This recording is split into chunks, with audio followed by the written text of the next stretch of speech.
Tout d'abord, avant de commencer ce séminaire, je voudrais remercier Françoise pour son invitation à venir donner ce séminaire.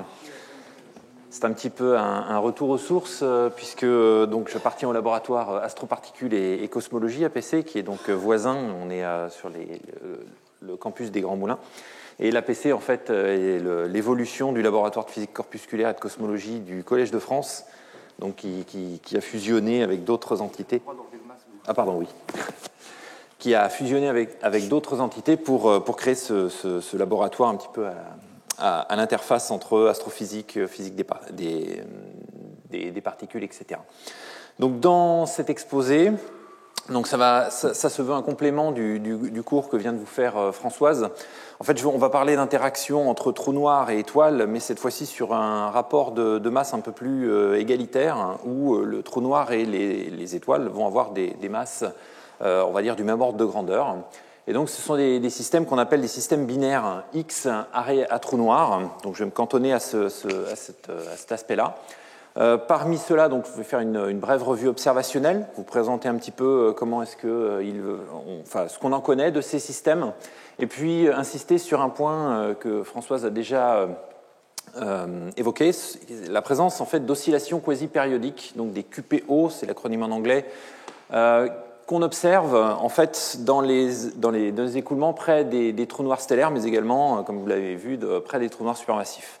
Donc après la présentation de leurs caractéristiques, je vais vous présenter un petit peu, en gros, les deux modèles qui sont un peu en vogue pour expliquer la présence de ces QPO et comment est-ce qu'ils peuvent nous renseigner sur la façon dont les trous noirs accrètent la matière. Et puis, bon, on dégagera quelques perspectives pour le futur. Alors, avant de commencer, le titre de l'exposé, c'était les événements d'accrétion violents autour des trous noirs. Alors, qu'est-ce qu'on entend par accrétion violente ? En fait, c'est l'accrétion de matière sous un champ de gravité un peu extrême. Donc, l'objet évidemment emblématique de la relativité, c'est le trou noir, c'est l'objet qui génère la gravité à son contact la plus forte. Donc, au-delà des TDE, il y a donc des interactions qui existent entre trous noirs et étoiles, et donc qui forment des systèmes liés, dynamiquement liés gravitationnellement, où vous avez donc un trou noir qui est en couple avec une étoile compagnon, et vous pouvez avoir un échange de matière entre l'étoile ici et le trou noir, alors en gros par deux mécanismes, suivant la configuration du système stellaire. Vous avez soit un débordement du lobe de Roche, ici, donc en gros, le point de Lagrange entre les deux systèmes est proche et aspire une partie de la couronne stellaire directement pour former un disque d'accrétion. Ou si vous avez une étoile qui émet un vent puissant, de type par exemple Wolf-Rayet ou des étoiles géantes, eh bien ce vent peut être capturé de façon gravitationnelle par le trou noir et formera aussi un disque d'accrétion. Et dans les deux cas, le disque d'accrétion va émettre en X de façon assez intense. Mais bon, on reviendra un petit peu après pour voir pourquoi est-ce que cette émission X, elle est vraiment emblématique. Alors, un petit tour historique. Les binaires X, donc à trou noir, la première a été identifiée en 1972. C'est celle-ci que vous voyez en optique ici. Pardon, pas en optique, en X. Cygnus X1, donc en 1972. Donc c'était une source X qui apparaissait déjà depuis quelques années, et puis grâce à des observations obtenues en 1972 par Webster, Emmerdine et puis Bolton, eh bien on s'est rendu compte de deux choses. C'est qu'il y avait évidemment une étoile géante O qui émet son spectre usuel, donc c'est pour ça qu'on peut l'identifier facilement et avoir sa masse. Mais on a comparé également, regardé la dispersion de vitesse du système, et on a vu qu'il y avait une oscillation de la vitesse radiale de l'étoile compatible avec un couple stellaire, donc en orbite l'un autour de l'autre. Et de ces mesures et de la présence d'une occultation dans l'émission X de Cygnus X1, on voit qu'un objet passe devant l'autre parce qu'à certains moments, vous avez une occultation du flux en rayon X. Et donc, de ces deux contraintes, on arrive à avoir une idée de la masse de l'objet compagnon de l'étoile O. En fait, c'est un objet dont la masse est supérieure. Donc, à l'époque, la contrainte, c'était supérieure à 2 masses solaires, c'est même un petit peu plus. Et étant donné la configuration et la proximité des deux astres, il n'est pas possible que ce soit une étoile, déjà parce qu'on aurait vu son spectre, et puis deuxièmement parce qu'il n'y a pas la place. Donc c'est forcément un objet compact, et un objet compact dont la masse est supérieure à 2 à 3 masses solaires, eh bien c'est forcément un trou noir. Donc depuis Sinus X1, on a découvert pas mal de binaires X, on en a entre 20 et 30 actuellement, où on a identifié clairement que l'étoile, enfin l'objet compact compagnon, c'était un trou noir. Donc, sur ce petit diagramme, en fait, c'est à l'échelle. Vous avez les différents systèmes qu'on a pu identifier qui abritent un trou noir avec un disque d'accrétion autour. Et pour vous donner un ordre d'idée de la taille de ces systèmes stellaires, ici, vous avez la distance entre le Soleil et Mercure. Donc, c'est assez étroit déjà. Et vous voyez qu'on arrive à caler. Donc, pour Sinus X1, vous avez la géante bleue qui est ici et le trou noir qui est à cette distance-là. Si ce n'était pas une étoile, bien évidemment, vous auriez les deux étoiles qui se chevauchent, et donc dynamiquement, c'est pas possible. Voilà, donc une morphologie un peu, on va dire, assez contrastée, avec des étoiles géantes, des étoiles naines, un petit peu de tout, ce qui permet en fait de créer des catégories de binaires X, soit suivant la masse du compagnon, grande masse, petite masse, etc. Alors on en a détecté entre 20 et 30 avec les moyens actuels. Mais bien évidemment, quand on regarde le nombre de trous noirs qu'on attend d'avoir dans notre galaxie, qui sont environ 10 puissance 8, 10 puissance 9 trous noirs stellaires dans notre galaxie, on voit que c'est très peu. Et en fait, ça vient probablement du fait que pour créer un système dynamiquement lié, parce que les deux astres, il y a peu de chances que les deux soient nés en même temps, étant donné leur âge de différence, etc., et l'explosion pour créer un trou noir, eh bien, il faut vraiment une conjonction de paramètres extrêmement peu probable pour que ces systèmes arrivent, et en plus, une configuration qui permette de rayonner comme ceci. Voilà. Alors, avant d'expliquer, de voir pourquoi est-ce que ces binaires X émettent comme ceci et quelles sont leurs caractéristiques, un très bref rappel de la gravité autour d'un trou noir, et en particulier un trou noir en rotation. Donc ici, ça ne va pas être un cours de relativité.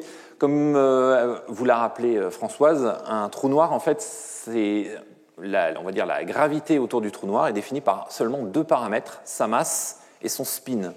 Donc son spin, c'est son moment angulaire, que je note J ici, et que vous pouvez normaliser par rapport à des grandeurs, donc à sa masse, etc. Et c'est ce paramètre A, donc compris entre moins 1 et 1, qui détermine l'intensité de votre spin, ainsi que la taille de l'horizon des événements, c'est-à-dire c'est la surface au-delà de laquelle vous ne pouvez plus revenir.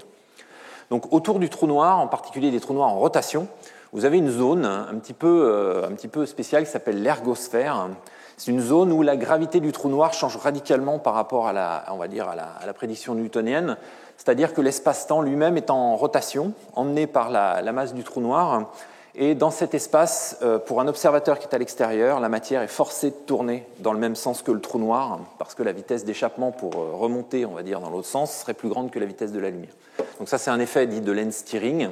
Et donc, c'est un effet qui vraiment modifie les trajectoires de la matière dans l'environnement du trou noir.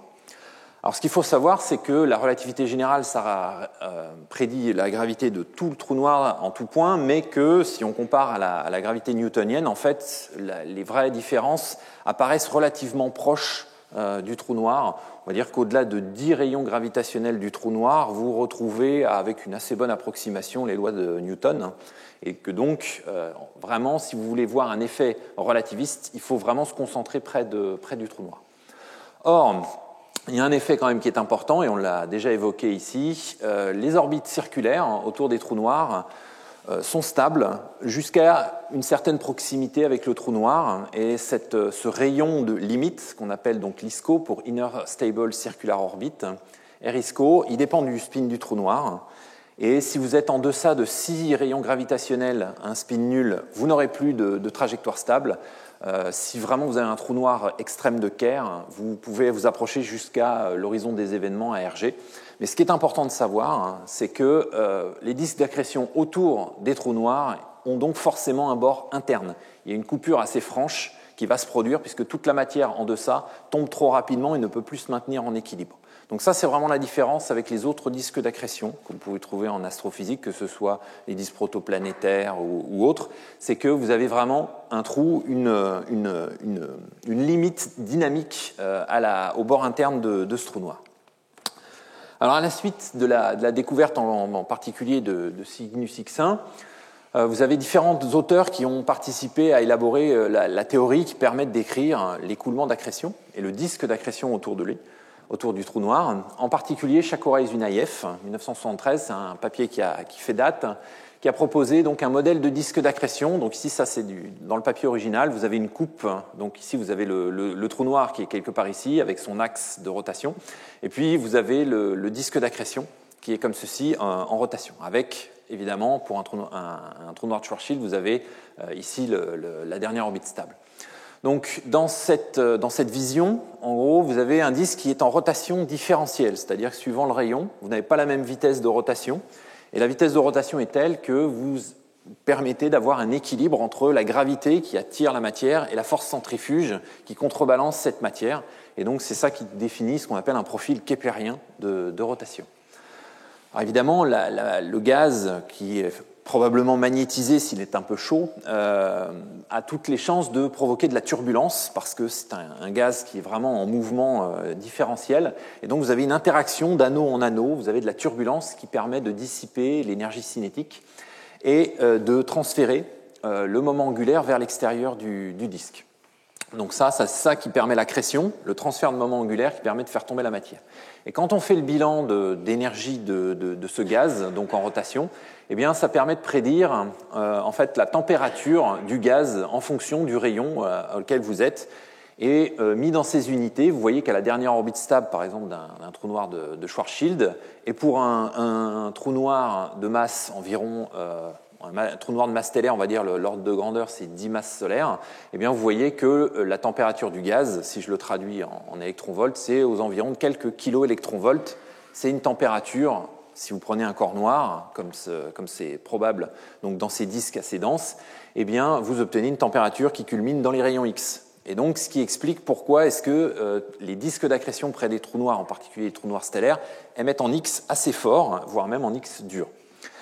Une autre conséquence de ce modèle, c'est tout simplement que, eh bien, même si les parties internes sont les plus petites, parce que le rayon est le plus petit, elles sont les plus chaudes, et donc leur puissance d'émission est forte. Si vous suivez la loi du corps noir, la loi de Stéphane par exemple, en sigma T4, eh bien, en fait, les régions internes sont les régions qui émettent le plus. Donc, si vous dites que R0 c'est votre bord interne de disque, à l'intérieur de 10 fois ce rayon, vous avez près de 80% de l'émission du disque. Donc le bord interne du disque, c'est vraiment ce qui détermine la puissance du disque d'accrétion. Et de ce que vous voyez, ça vient vraiment des zones qui sont à proximité du trou noir central. Voilà un exemple. Alors je m'excuse pour la qualité de la figure parce que dans le papier originel, c'est comme ceci. Voici l'exemple vu en rayon X de l'intensité vue dans 6 objets, 6 binaires X à trou noir, en fonction du temps. Donc les unités de temps ici, ce sont des jours. Donc vous voyez que c'est observé quand même sur des durées relativement longues, une année à même un petit peu plus. Et dans ces binaires X, ce qu'on voit, c'est que eh bien, l'intensité n'est pas du tout constante. Il y a des événements assez épisodiques, des bouffées de rayons X assez intenses, puis un retour au calme, comme dans certaines sources, etc. Donc il y a une zoologie de l'émission qui est assez complexe et dont on va parler un petit peu après. Mais ce qu'on comprend quand même, c'est que ces bouffées de rayons X, d'après les paramètres, sont sans doute liées en fait à l'état du disque d'accrétion qui émet une partie donc de cette émission, et que l'émission de plus en plus intense, donc ça c'est en unité de luminosité d'Eddington, en fait vous avez le disque d'accrétion qui est de plus en plus proche et qui tombe, qui est quasiment qui est à la dernière orbite stable. C'est là où vous avez l'émission la plus importante, et de temps en temps vous avez une retombée de l'énergie. Alors ça s'explique par le fait que dans les binaires X, qu'est-ce qui pourvoit à la matière du disque d'accrétion? C'est l'étoile, et l'arrangement, on va dire, du système stellaire fait que l'approvisionnement en gaz, suivant la périodicité, l'emplacement de l'objet, etc., n'est pas toujours optimal et n'est pas continu. Donc vous pouvez avoir un apport important de gaz, de plasma, qui d'un coup va se tarir à cause de la configuration du système, ou de choc, ou d'instabilité. Et donc c'est ça qui peut expliquer en fait ces bouffées de rayons X et puis ce calme apparent. Donc vous avez ces bouffées de rayons X, ça peut durer entre en gros 20 jours jusqu'à plusieurs mois en continu. Et puis elles sont aussi récurrentes. Si on regarde les sources, alors on observe en X en gros le ciel depuis une 60aine d'années. Donc voilà, les récurrences, ça oscille entre 1 an jusqu'à 60 ans. C'est-à-dire il y a des sources qu'on a vues une fois en 60 ans. Bon, on n'a pas toujours non plus des moyens d'observation en continu. Donc il se peut qu'on ait raté des choses. Donc tout ça, gardez à l'esprit que c'est lié, entre autres, au flot d'accrétion autour du trou noir. Alors, ça émet en rayon X, c'est bien, mais comment est-ce que ça émet en rayon X? Quelles sont les contributions? Eh bien, ces binaires X, en gros, si vous regardez donc le côté spectral, donc la répartition en énergie des sources, donc ici vous avez 5 sources, donc l'énergie va de 1 keV jusqu'à 100 keV. Eh bien, dans ces objets-là, vous voyez la forme qui est assez complexe et qui est en gros composée de 2 choses. Une composante thermique, donc qui est cette courbe un peu ondulée, donc en forme de cloche comme ceci, donc qui en diagramme log-log comme ceci est compatible avec une émission de corps noirs multitempérature, c'est-à-dire que si vous prenez chaque anneau de votre disque qui émet à une température donnée, vous superposez tous ces corps noirs, eh bien ça vous donne quelque chose comme ceci. Et ce qui est important, c'est que le sommet de ces courbes, vous voyez que ici ça va plafonner aux environs de 1 ou 2 keV. On retrouve dans ces états-là, eh bien on retrouve à peu près la température qu'on pourrait attendre d'un disque proche de la dernière orbite stable près du trou noir. Donc ça, c'est dans un état dit thermique, je vais y revenir un petit peu après. Et puis, on détecte aussi une autre composante, qui est une composante, cette fois-ci, qui ne vient pas directement du disque d'accrétion, mais qui est une composante non thermique, qui peut être modélisée par une loi de puissance. Donc ici, on la voit un petit peu. Et dans certains états, en fait, on voit beaucoup mieux cette composante non thermique par rapport à la composante thermique ici. Donc ça, ce sont les 2 principales composantes qu'on voit. On détecte aussi, de temps en temps, dans les systèmes, quand ce n'est pas noyé dans le continuum, on détecte aussi une raie de fluorescence du fer, qui pourrait paraître anecdotique, mais qui est très importante parce que son profil est très, très sensible aux effets de relativité. Et si on arrive à avoir un beau profil de la raie de fer, il peut devenir possible d'avoir un indice sur le spin du trou noir, de par la déformation observée de cette raie. On a aussi de temps en temps une composante de réflexion du disque, mais bon, c'est un petit peu plus anecdotique.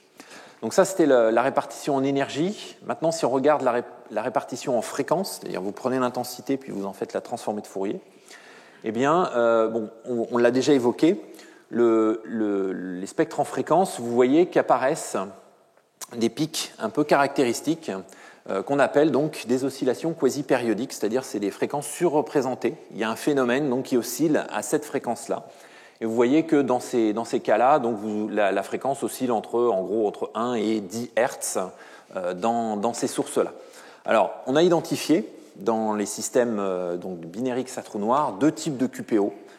Les QPO dits basse fréquence, donc entre 0,1 et 30 Hz ici, et puis des QPO à plus haute fréquence dont l'amplitude est beaucoup plus faible et que vous distinguez à peine. Vous en avez un ici en fait, un ici en fait c'est complètement noyé dans le continuum. Donc ce sont des pics caractéristiques qui apparaissent, qui ont un caractère quand même transitoire parce qu'ils n'apparaissent pas tout le temps et ils n'apparaissent pas en même temps. Donc, suivant les états, vous avez un type de QPO ou d'autres, des fois les deux, qui apparaissent de façon plus ou moins fugace, mais qu'on arrive néanmoins à voir.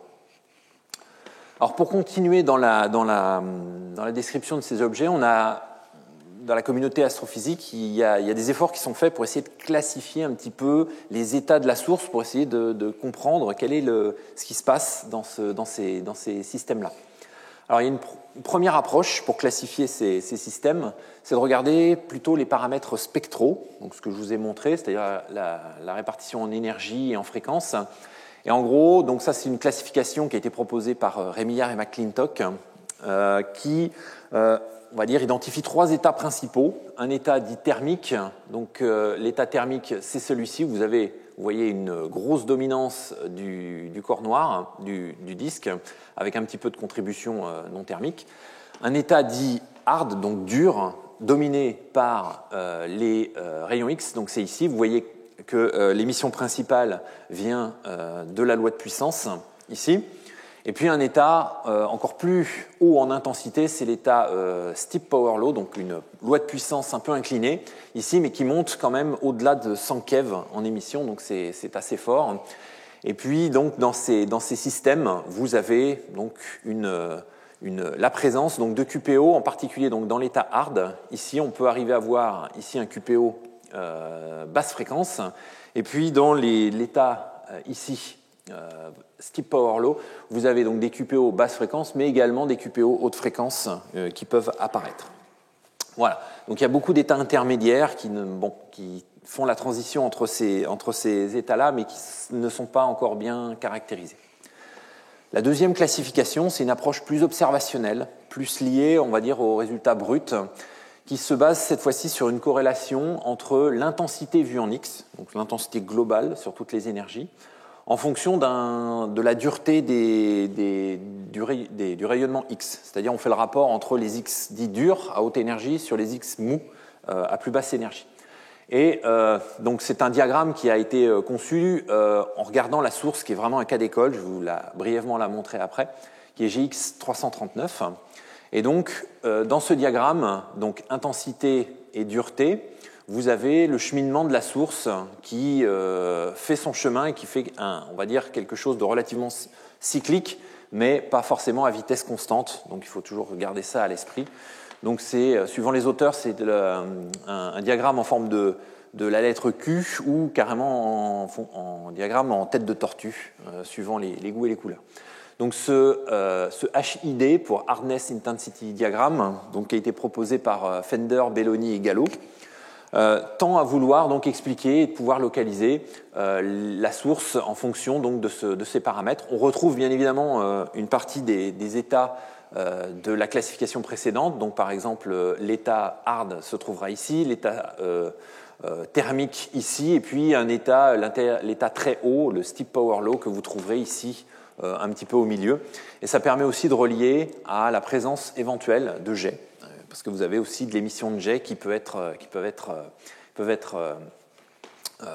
réalisées. Alors quand on compare ça aux vraies observations, donc voilà une binaire X, donc la GX 339. Ici, vous avez des observations ici qui reproduisent donc le diagramme HID que je viens de vous montrer. Vous avez l'espèce de diagramme comme ceci, où on a superposé la première classification et on voit qu'on a un bon recouvrement. On retrouve bien l'état hard, l'état thermique, les états intermédiaires, etc., etc. Donc ça marche relativement bien. Il y a un bon accord sur ce type de source, donc qui est une binaire X où le trou noir est entre 5 et 10 masses solaires, donc avec une étoile compagnon dont la masse est similaire à peu près à celle du Soleil, ici. Alors par contre, évidemment, dès qu'on s'éloigne du cas d'école, donc voilà une réalité un peu plus contrastée, voilà un type de source aussi qui existe, donc c'est une autre binaire, XTE J1550, où le diagramme HID a nettement moins la forme attendue et où les états de transition en fait sont beaucoup plus difficiles à identifier. Et donc, bon, on voit que ça fonctionne relativement bien, c'est-à-dire qu'on a le hard, enfin l'état dur d'un côté, l'état thermique ici, mais on va dire il y a encore beaucoup de travail à faire pour classifier, pour avoir une classification optimale de ce genre de source. Probablement que les deux approches en fait sont incomplètes et que des états supplémentaires sont à identifier ou à caractériser pour obtenir ce genre de classification. Alors, je vais me concentrer maintenant sur ces QPO, donc ces oscillations quasi-périodiques. Donc les QPO, la première catégorie de QPO qu'on observe dans les binaires X sont les QPO dites basse fréquence, et donc qui sont il y a une corrélation entre la fréquence des QPO qui varie. Les QPO basse fréquence ont une fréquence qui, au cours de l'observation, peut varier légèrement. Par exemple, ici, vous avez une observation de deux systèmes où vous voyez que la fréquence du QPO, suivant l'état dans lequel vous êtes, donc l'état dur, l'état de transition et puis l'état steep power law, vous voyez que la fréquence peut varier, donc ça peut aller de 1 Hz jusqu'à 10 Hz. Donc il y a un espèce de mouvement de l'entité qui génère ces oscillations au niveau dans le disque d'accrétion. Alors, Néanmoins, ils sont stables, c'est-à-dire on les observe quand même pendant assez longtemps, ce qui suggère quand même que ce phénomène, donc qui entraîne l'oscillation, est lié à la présence du flot d'accrétion, qui est l'élément vraiment stable présent dans le système. Maintenant, si on compare ça à la fréquence de rotation, donc ça c'est l'inverse de la période, la fréquence de rotation de la matière dans le disque en fonction de la distance où vous êtes et du spin du trou noir et de la masse, vous voyez qu'à la dernière orbite stable, typiquement, on s'attend à avoir dans les binaires X, trous noirs, on s'attend à avoir des fréquences de l'ordre de 100 à 200 Hz, donc plutôt des QPO haute fréquence. Les QPO basse fréquence, étant donné leur valeur, se produisent sans doute plus loin dans le disque d'accrétion, et donc il y a nécessité de pouvoir expliquer ce qui se passe dans ce disque d'accrétion quand on les observe. Pour l'autre catégorie de QPO, les QPO haute fréquence, les QPO haute fréquence sont plus difficiles à détecter, donc parce qu'ils sont eux aussi, ils ont un caractère transitoire et surtout ils ont des amplitudes un peu plus faibles, donc c'est déjà un petit peu plus complexe de les détecter, mais néanmoins, avec une bonne statistique, on arrive à les avoir. Ils ne sont pas détectés dans toutes les binaires X, au contraire des QPO basse fréquence qui sont, on va dire, détectés dans la grande majorité des binaires X, donc c'est sans doute dû à leur nature et à l'amplitude un petit peu plus faible. Et surtout, les QPO haute fréquence, en fait, la fréquence du QPO haute fréquence varie peu. C'est-à-dire que vous n'avez pas cette transition d'un facteur 1 à 10 en fréquence. Vous avez peut-être une très légère, mais vous observez des fréquences qui sont clairement identifiées dans les systèmes suivant les états. De plus, la valeur des QPO qu'on observe, 300 Hz, 276 Hz, etc., sont compatibles avec quelque chose qui se produit à la dernière orbite stable, proche du trou noir. Donc vraiment, les QPO haute fréquence, c'est un phénomène vraiment qui est un traceur de l'accrétion sur le trou noir. Et surtout, il y a une caractéristique que n'ont pas les autres QPO et qu'on va évoquer ici, c'est que quand on détecte les QPO haute fréquence, il arrive qu'à différents temps donnés, on observe les QPO, mais à des fréquences qui changent relativement brutalement. Donc, sur une observation, par exemple, ici, vous observez un QPO à 450 Hz, puis ensuite, le QPO, vous l'observez dans une autre observation à 300 Hz. Et ce qui est intriguant, c'est que le rapport des fréquences qu'on observe dans les différents systèmes, en fait, sont des rapports de nombres entiers. Donc, en l'occurrence, des rapports les plus fréquemment observés quand on a des paires de QPO, c'est un rapport 3 pour 2. Donc, par exemple, 450 sur 300, vous retrouvez le rapport 3 pour 2. Ici aussi, par exemple, ici aussi, etc., etc. Donc, on a longtemps cru que c'était forcément une signature relativiste des QPO. C'est un effet de la gravité du trou noir qui génère ce rapport 3 pour 2. Or, en exploitant en fait les observations un peu plus récemment, on s'est rendu compte que les rapports de fréquence existaient pour d'autres valeurs que le 3 pour 2, mais toujours en rapport entier. Donc, par exemple, ici, vous avez, dans cet article-là, on a revisité les données sur cet objet et le rapport de fréquence qui est observé n'est pas un 3 pour 2, mais 4 pour 3, etc. Donc, peut-être qu'en améliorant encore on va dire les détecteurs et la réduction des données, on va peut-être identifier d'autres rapports de nombres et peut-être toujours des nombres entiers. Donc, ça, c'est quelque chose, c'est un aspect qui est vraiment assez particulier et qu'on cherche à expliquer dans les modèles qui essaient d'expliquer la présence de ces QPO. Et surtout, ce qui est important, c'est que quand on détecte des QPO haute fréquence, on détecte aussi en même temps des QPO basse fréquence. Donc si on veut modéliser un petit peu le flot d'accrétion et des modèles qui expliquent ça, eh bien, il faut pouvoir expliquer la présence des deux types de QPO en même temps. Donc, ce qui est déjà un petit peu plus difficile. Des QPO, Françoise l'a évoqué tout à l'heure, ne sont pas observés que autour des trous noirs stellaires, donc des binaires X. Évidemment, on les a d'abord observés ici parce que leur fréquence de 100 Hz nécessite peu de temps de pause en rayon X.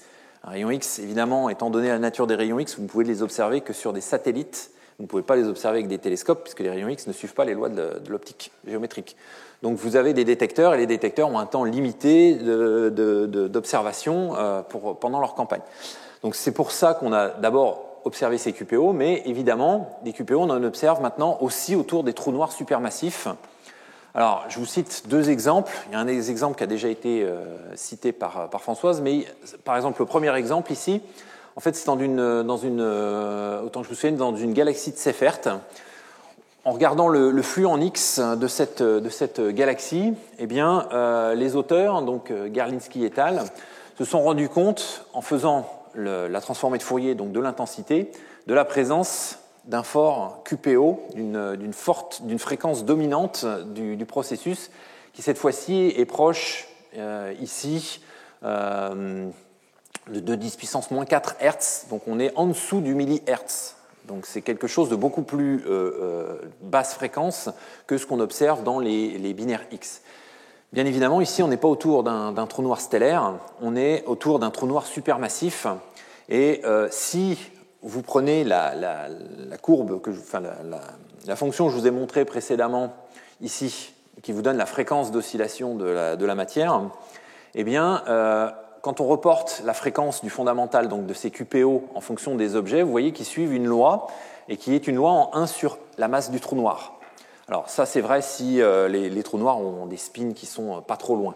Et si vous extrapolez ça, donc ça va de 5 jusqu'à 20 masses solaires, et vous extrapolez ça jusqu'à la masse pensée de cette galaxie, eh bien, vous tombez sur une valeur qui est proche donc, de 3, 10 puissance moins 4 Hz. Donc, en gros, ce QPO serait le même phénomène. Donc c'est assimilable à un QPO haute fréquence, mais pour un trou noir supermassif. Donc là aussi, le fait de trouver cette signature en oscillation proche du trou noir supermassif nous laisse à penser que vraiment c'est un diagnostic de la gravité du trou noir plus que du système environnant du disque d'accrétion lui-même. C'est l'action du trou noir sur le flot d'accrétion qui engendre ces phénomènes. Donc ça, je vais passer très vite parce que vous venez de le voir dans le cours précédent. Donc dans Assassin 14 Eli, ce QPO, effectivement, est plutôt lié à un QPO haute fréquence, aussi pour une masse donc proche de 10 puissance 6 masses solaires. Et on arrive aussi dans les modèles à contraindre que si c'est bien un QPO engendré par le flot d'accrétion, vous devez avoir un spin supérieur à 0,7. Voilà. Donc j'ai fini, on va dire, ma brève revue un peu observationnelle des binaires X. Maintenant, quand on essaye de comprendre et de modéliser les QPO autour des trous noirs, donc il y a un consensus, ce qu'on sait, c'est qu'il y a un consensus dans la communauté sur le fait que les QPO, donc basse fréquence et haute fréquence, proviennent de phénomènes qui se produisent dans le disque d'accrétion, avec éventuellement un lien pour la couronne qui on va dire, englobe le disque d'accrétion, une couronne plus diluée. Il y a beaucoup de modèles qui ont été faits. Je ne vais pas ici faire une revue de tous les modèles, parce qu'il y en a une liste sans fin, quasiment. Beaucoup de modèles se sont concentrés pour expliquer un aspect des QPO, soit leur variabilité, la valeur, etc., suivant différents ingrédients. Alors, il a été évoqué la discosismologie. Vous avez on va dire des secousses dans le disque d'accrétion qui créent cette variabilité. La propagation de choc, la propagation radiale de choc dans le disque qui remonterait, qui reviendrait, qui rebondirait comme une vague sur un mur ou les vagues dans la piscine, par exemple. Vous avez aussi des instabilités entre disque et couronne, etc. Mais toutes ces approches sont faites de façon relativement limitée, avec des approches semi-analytiques qui permettent d'essayer de reproduire des phénomènes.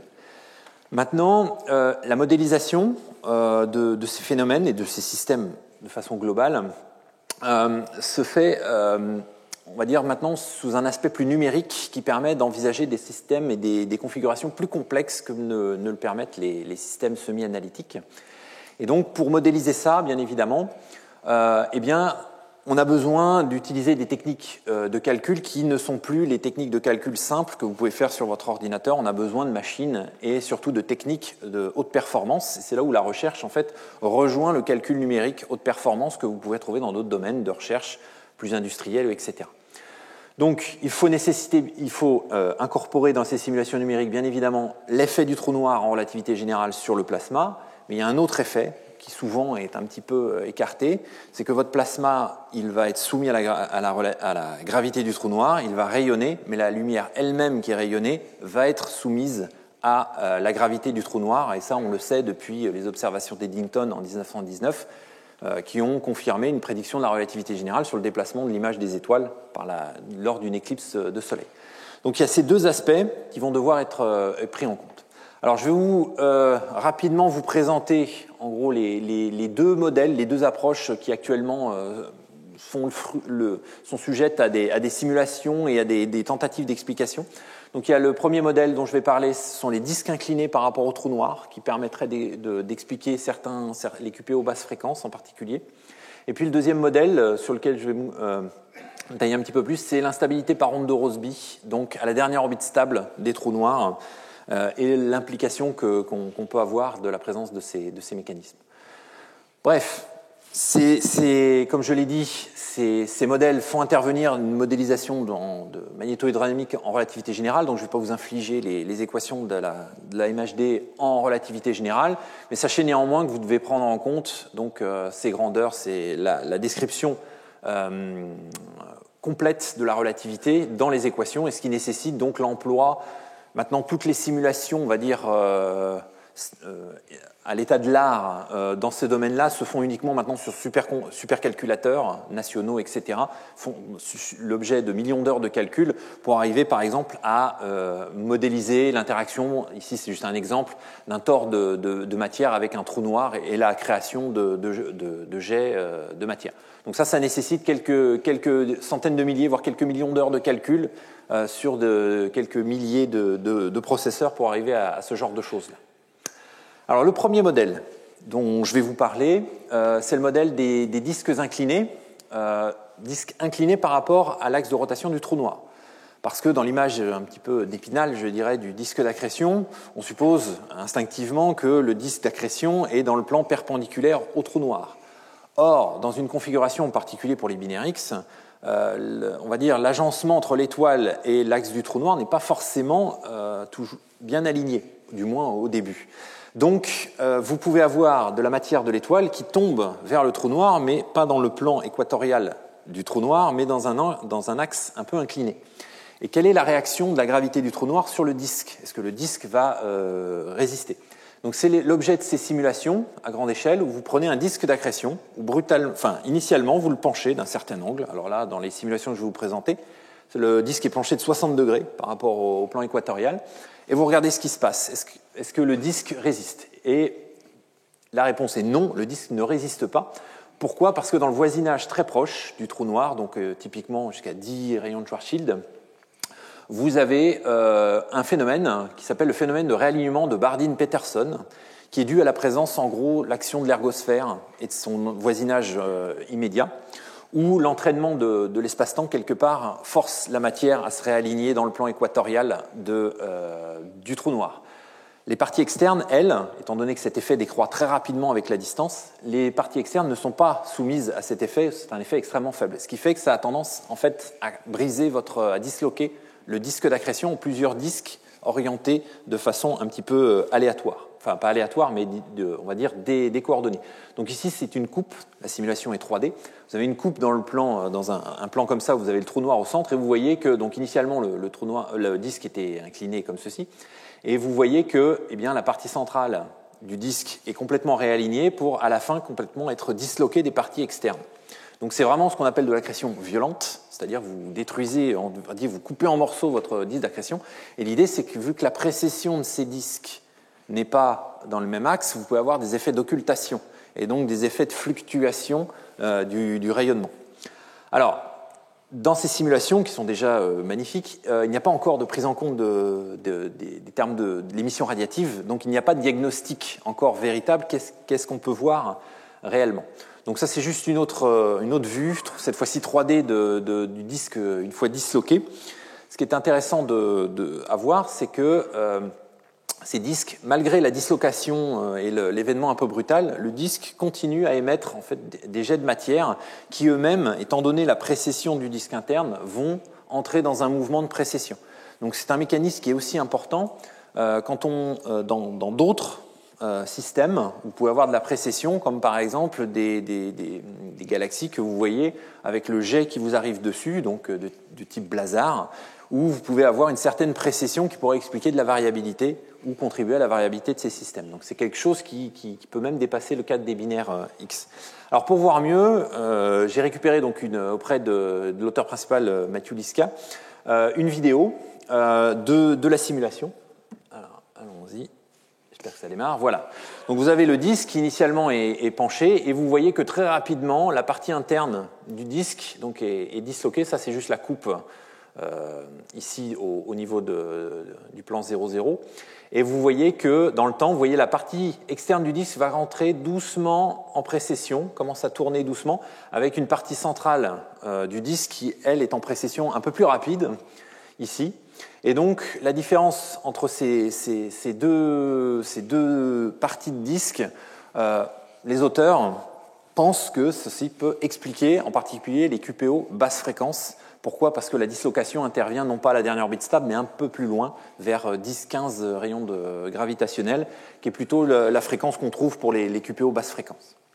Donc ça, c'est une piste qui peut être prometteuse, pas que pour les binaires X, mais qui permet d'expliquer un petit peu la variabilité qu'on pourrait avoir dans ce genre de système. Donc la vidéo est un peu longue, mais voilà. En gros, alors, je vous donne la fin, je vous spoil le film. À la fin, tout se réaligne, y compris les parties externes. Si vous attendez suffisamment longtemps, en fait, l'action du trou noir sur les parties externes est assez lente. Alors, partie externe, on s'entend, on reste à 60 rayons gravitationnels. Donc, ce n'est pas encore un disque extrêmement étendu. Mais néanmoins, à la fin, tout se finit par se réaligner. Et ce qui pose la question, c'est comment réinitialiser. Parce que vous avez des bouffées de rayons X, il va falloir expliquer un mécanisme pour pouvoir réinitialiser, relancer la machine là. Mais néanmoins, donc, ce sont des premières étapes qui sont extrêmement intéressantes. Voilà. Je vais parler maintenant d'un deuxième mécanisme qui va surtout cette fois-ci s'intéresser donc au QPO plutôt haute fréquence, pardon. Donc c'est un scénario qui prédit l'existence d'une instabilité au sein même du disque, une instabilité innée des disques d'accrétion près des trous noirs.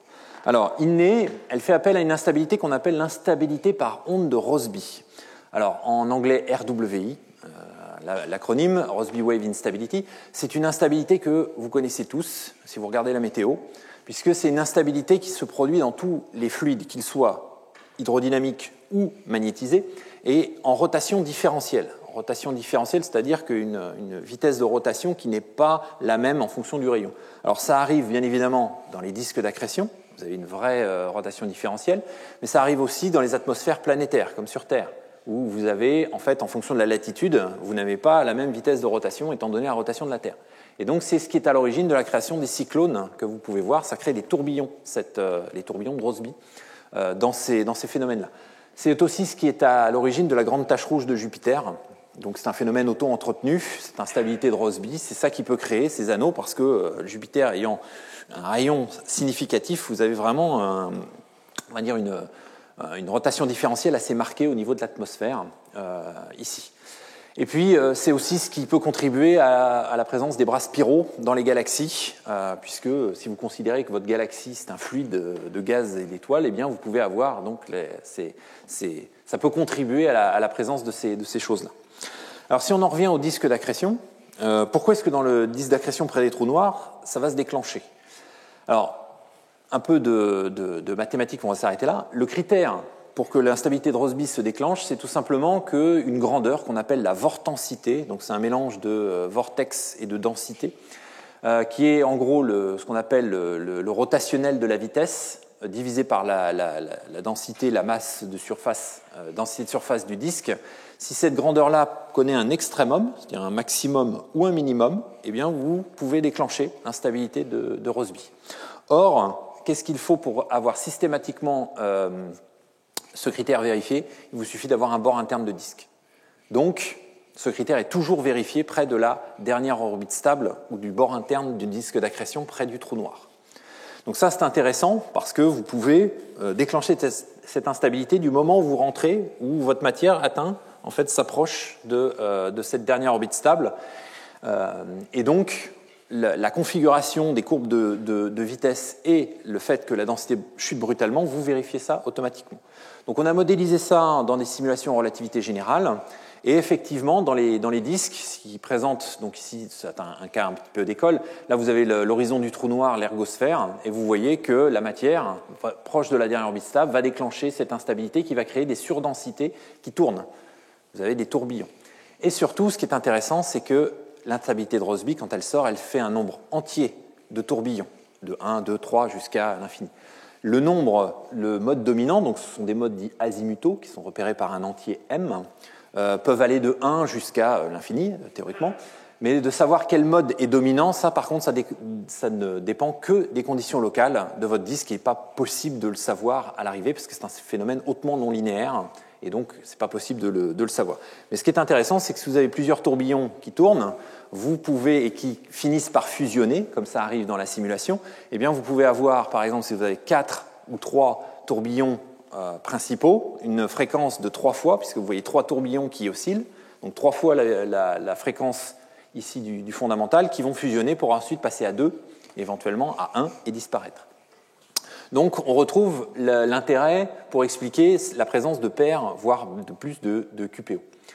Alors pour pouvoir, avant de pouvoir se dire, voilà, ceci va créer des QPO, il faut d'abord regarder ce que l'émission radiative de ces simulations va donner.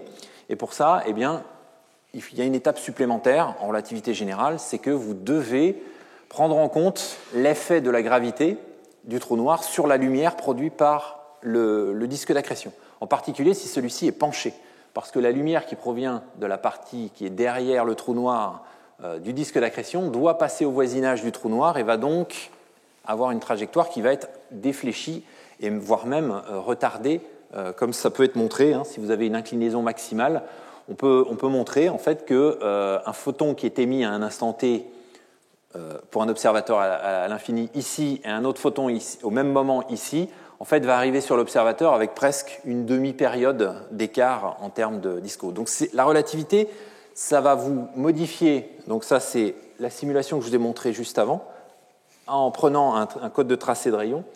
Donc vous obtenez quelque chose comme ça. Alors je pense que ça a démarré. Vous allez voir. Donc vous avez ce disque qui est complètement déformé par la présence du trou noir. Vous voyez la partie externe qui est complètement déformée par l'horizon. Vous avez les anneaux d'Einstein qui apparaissent ici. Là, la partie avant. Et vous voyez que ça change et que ça fait fluctuer. Ça amplifie, en fait, ça fait un effet d'amplification un petit peu relativiste de la variabilité de ce genre de courbe. Voilà, donc la même simulation, cette fois-ci prise avec un petit peu plus de grandeur, suivant l'inclinaison. Quand vous prenez toute l'émission que vous recevez de la part de ce système et que vous en faites une courbe, vous obtenez donc une courbe qui va osciller à cause de la présence de ces tourbillons qui sont proches de la dernière orbite stable, donc qui font fluctuer la partie la plus émettante du disque d'accrétion. Et donc vous obtenez une courbe en fonction du temps qui est comme ceci. Et si vous vous intéressez donc à la transformée de Fourier de cette courbe-là, eh bien, vous voyez que vous faites apparaître des paires d'oscillations quasi-périodiques et forcément, étant donné que c'est relié au nombre de tourbillons, que ce sont des nombres entiers, vous avez des nombres entiers pour les fréquences. Les rapports de fréquences sont en nombres entiers. Donc ici, par exemple, c'est un rapport 3,5, mais suivant les simulations que vous faites, vous pouvez sortir à peu près n'importe quel rapport de fréquences. Donc ici, vous avez, par exemple, suivant les conditions initiales de la simulation, un rapport 4 tiers ou un rapport 3,5, etc. Voilà, donc c'est quelque chose qui pousse ce modèle comme valide pour expliquer cet aspect-là. Parce qu'il y a peu de modèles qui peuvent l'expliquer, surtout le fait d'expliquer pas que le rapport 3,5, parce que vous pouvez avoir d'autres modèles, comme l'effet de précession en lane steering, qui pourraient décaler les fréquences ici. Mais le fait d'avoir un rapport en 4 tiers, ça, c'est pas prédit par la relativité générale. Alors un dernier aspect qui est intéressant, c'est que les simulations, donc ça essaye d'interpréter les observations, mais de temps en temps, les simulations prédisent des choses que les observations peuvent a posteriori essayer de vérifier. Donc ici, alors c'est un diagramme pour montrer l'évolution de l'instabilité de Rossby près d'une dernière orbite stable. Donc ce qu'il faut voir ici, c'est que c'est le rayon en fonction du temps. Donc ici, c'est un angle donné, une coupe dans le disque d'accrétion. Vous regardez en fonction du temps comment est-ce que vos bras spiraux, en fait, les tourbillons se développent ici. Ça, c'est pour une instabilité près de la dernière orbite stable d'un trou noir de Schwarzschild, donc assez loin. Vous êtes ici, le démarrage est vers donc 2 fois la dernière orbite stable. Et ici, c'est près d'un trou noir extrême, plus proche de Kerr. Et vous voyez que ça ressemble à une différence près, c'est ici. Ici, vous voyez que près du trou noir de Schwarzschild, vous avez la propagation dans les deux sens des perturbations. Ici, près d'un trou noir de Schwarzschild, vous avez une propagation qui est ralentie ici. C'est-à-dire que les ondes se dissipent moins et restent un petit peu plus groupées vers le centre de l'instabilité, qui devient, à ce titre-là, plus forte. Eh bien ça, c'est un effet relativiste, tout simplement parce que ici, on se rapproche tellement de l'horizon du trou noir que vous avez un effet de ralentissement du temps. Plus vous vous rapprochez de l'horizon d'un trou noir, plus le temps local s'écoule lentement. C'est-à-dire que pour un observateur à l'infini, vous voyez en fait la matière qui a tendance à ralentir. Alors que dans son référentiel à elle a la même vitesse. Il y a juste que le temps ne s'écoule pas de la même façon. Et donc, pour nous, observateurs, en fait, l'instabilité se ralentit et se reste concentrée sur les tourbillons. Donc, ce qu'on peut prédire, c'est que cet effet relativiste de dilatation du temps, en fait, va donner une instabilité, si vous êtes proche d'un trou noir à haut spin, donc comme c'est le cas ici, doit donner des niveaux de variabilité plus importants, relativement, par rapport à des trous noirs non en rotation ou à rotation faible. Donc ça, bon, c'est un résumé de toutes les simulations, de tout ce qu'on voit. Ce qu'il faut voir, c'est qu'effectivement, l'effet de saturation, on le voit, nous, dans les simulations. Vous avez une courbe donc, qui est doucement croissante, et puis dès que vous en rentrez dans une zone un petit peu critique, donc 4 rayons gravitationnels, vous voyez une accélération, une montée du niveau de saturation, ici. Et puis le temps pour atteindre la saturation qui suit la loi. Donc le alpha, c'est une fonction en relativité générale qui s'appelle la fonction Laps, qui vous décrit en fait le rapport du temps entre le temps d'un observateur local et l'observateur à l'infini. Donc cet effet relativiste, les simulations en fait, prédisent que si la RWI est effectivement responsable des QPO haute fréquence ici, leur variabilité, on va dire que ce qu'on appelle la RMS, c'est le root mean square, c'est l'écart type, on va dire, par rapport au flux de base, eh bien, doit croître avec le spin. Et donc ça a donné l'idée à des observateurs de regarder ça. Alors, il y a peu de systèmes dont on connaît la masse, dont on connaît le spin, et dont on a une lecture claire des niveaux de variabilité. Néanmoins, il y en a quand même 6 systèmes qui ont été identifiés avec le spin. Et donc ces systèmes-là, ils sont représentés alors avec des barres d'erreur assez monumentales ici, parce que on est quand même sur des choses assez faibles. Mais ici, vous voyez qu'il y a une tendance, suivant le spin du trou noir, vous voyez quand même que les observations, donc qui sont dans les boîtes, vous voyez une tendance à une augmentation effectivement de la variabilité relative du flux par rapport au spin. Et donc, si vous reportez en fait les losanges orange, ce que les simulations prédisent, vous voyez qu'effectivement, il y a un accord relativement bon avec cette tendance d'augmentation de la variabilité relative des QPO par ce mécanisme. Donc, voilà, ça a permis qu'on se rende compte qu'effectivement, l'amplitude des QPO est aussi liée, pas que à la position, mais aussi liée donc, au spin des trous noirs. Voilà. Donc, dans cet exposé, dans ce séminaire, je vous ai présenté donc, des systèmes, alors de façon un peu succincte, bien évidemment, mais néanmoins, les missions X et gamma, donc des systèmes qui abritent les trous noirs, permettent vraiment d'étudier ce qui se passe au contact dans l'environnement très proche des trous noirs, dans ce régime de gravité qui est vraiment le régime relativiste. Et quelque part, cette accrétion et la compréhension de cette accrétion, c'est un test plus ou moins indirect de la relativité générale, qui en a déjà passé beaucoup avec succès, des tests. Mais néanmoins, ce phénomène, en particulier les QPO, sont vraiment des traceurs qui sont très intéressants et qui vont être appelés à être étudiés, pas que dans les binaires X. Maintenant, on commence à avoir presque plus d'identification de QPO dans les trous noirs supermassifs que dans les binaires X. Donc, on a beaucoup progressé dans leur compréhension, mais il reste évidemment énormément de chemin et de travail à faire. Et surtout, en particulier pour les binaires X, il y a un petit coup d'arrêt qui a été posé parce qu'on a besoin d'instruments bien spécifiques pour observer les binaires X. Elles émettent dans des X assez durs.